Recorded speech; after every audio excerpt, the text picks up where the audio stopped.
Tom on BBC News.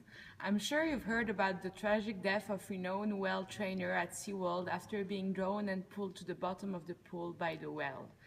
Live from Orlando, joining us is now CEO of SeaWorld, Elena Arauz.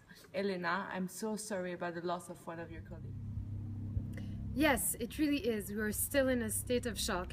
Here at SeaWorld, we're like a small family, and when we see such tragedy happen in front of our eyes, well, I just can't believe it. Could you explain how this tragedy happened? I don't even know where to start. I'm still really shocked and embarrassed. Tracy was the best she was at what she did, and my heart goes out to all her family. Tracy wanted to be a whale trainer since she was small, and one day as she was training the whale jumped out of the water, grabbed her by the waist, and dragged her to the bottom of the pool. How come you still have killer whales in your zoo after such a tragedy?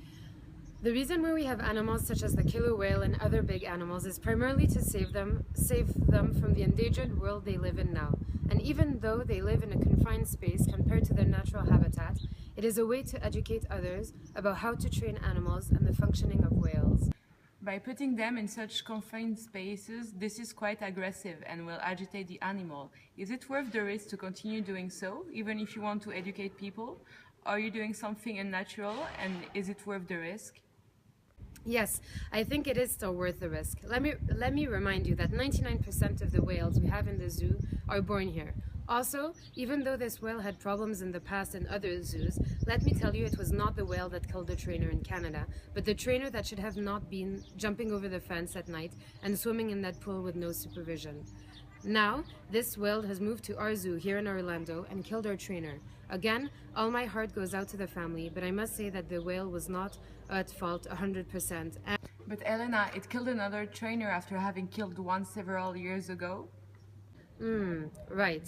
Well, again, all I can say is that this is the type of work we do. We do everything we can for the safety of our animals, employees, and our visitors first.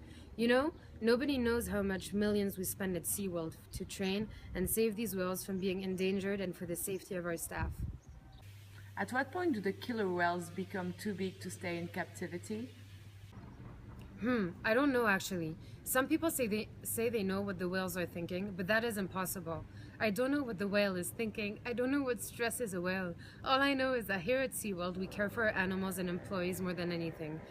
Okay, Elena, we are running out of time now. Thank you for your time, and again, all my condolences for your loss. Thank you very much, and let me tell you once again, we treat our animals with the best of care, and sometimes their natural behavior does come out. And we are very sorry once again for your family, Tracy. Thank you for your attention, and see you tomorrow on BBC News.